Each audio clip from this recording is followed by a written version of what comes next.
Kimmy. So we're at the what is this called? The Century Plaza Hotel. Century Plaza Hotel. Okay, and so your workshop is they are spicy, huh? They're good though, but they're spicy, but they're kind of addicting. So your workshop you're talking about is breaking down the barriers to prosperity. Did I get that right? Your own, yeah, sort of. Well, correct me if I'm wrong. It's healing invisible barriers to prosperity. And the ones that we know about, we can take care of. It's not a big thing. But the ones that we don't know about are invisible. Like a person's tendency to under-earn, right?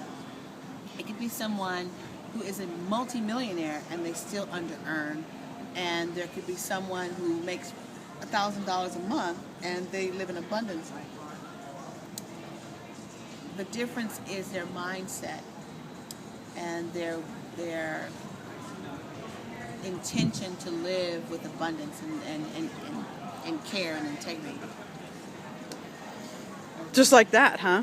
Like that. So what would be a barrier to me having prosperity in my life, for example? Being an adrenaline junkie, having excitement about being in crisis be a source of excitement for you, versus having a standard of excellence or standard for peace. And so if you have a standard for your life of peace, you set your life up in such a way that creates that.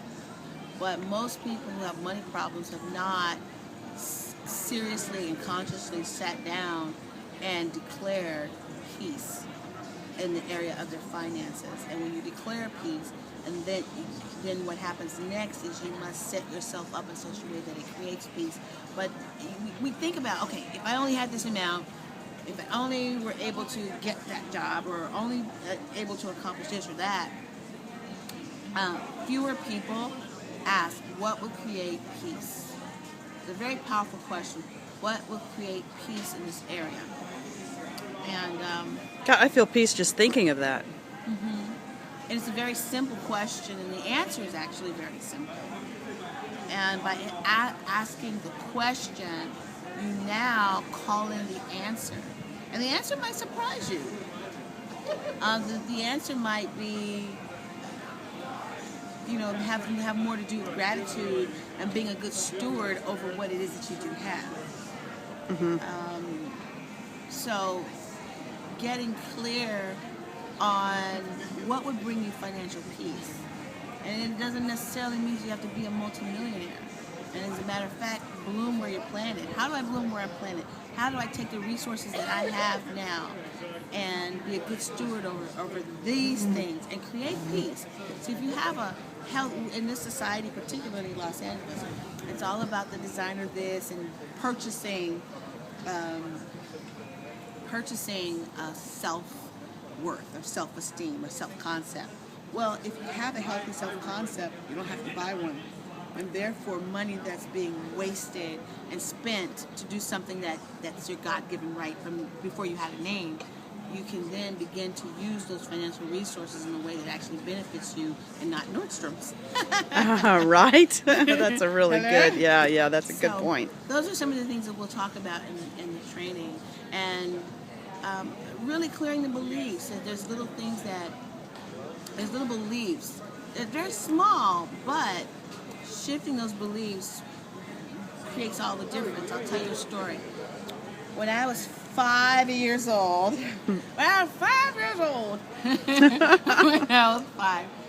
I got an idea to start a candy. I was to go to the candy store, and I thought this woman was just enchanted, and she had it's like the counter and like all these candies, right? It says, in the box it says 24 count. And I said, 24 count. 1, 2, 3, I said count all the time. So I just thought it was like a wonderland. So I decided I wanted to have my own candy store. So I asked for 4 quarters, got a whole $1, and this was back in the days of Jolly Ranchers, which was my favorites, were a penny. So I got 100 of them. I got 10 of each color, and as soon as the store closed, I think the store closed like 6 o'clock, I set out my little tray, and I was 4 years old. Oh, you couldn't tell me a thing. I put it out and see if you have, and see when you want to make a profit, it's like you have a penny, so it was like a penny and a half. So I didn't know how to make profit, so I just started, well, how much is it? I'm like, 5 cents. I didn't know what to say, but I just had the shoebox full of money. Right? You go, well, it's only a penny at the store. I'm like, yeah, the store's closed, isn't it? Yeah. Wow, capitalist Kim. a shoebox full of money. And so, of course, one of the kids got upset and was jealous, or he didn't have any money. I don't know what it was. And we kind of got into a little fight. And my grandmother came out and she put me on punishment and made me stay in the corner because we were fighting. You know what I mean? Mm-hmm. But I thought it was because I was making money. So from that moment, I always thought, I had this belief, this underlying belief that if I make money, and a lot of money, it will lead to something bad. It will lead to someone, you know, it leads to bad things. I'd be punished for it. I remember later on, I did this event, and I had like some of the top women in Los Angeles there. Just the top. It was off the chain. It was packed, standing room only. And I had an MC, and they were like, well, who did this? Who put this on? I was literally hiding because I thought I was going to get in trouble. I felt like I was going to be in trouble. Like, oh my God. And they wanted to applaud me for putting it on, but I felt that I was going to be in trouble. Wow. So there's like this angst that used to come when it came to making a lot of money. I would figure out some kind of way to sabotage it. So once I got past that, I was able to create millions and millions of dollars because I would, and I'm not saying it went away, but I could walk through it. I could walk through it. So that's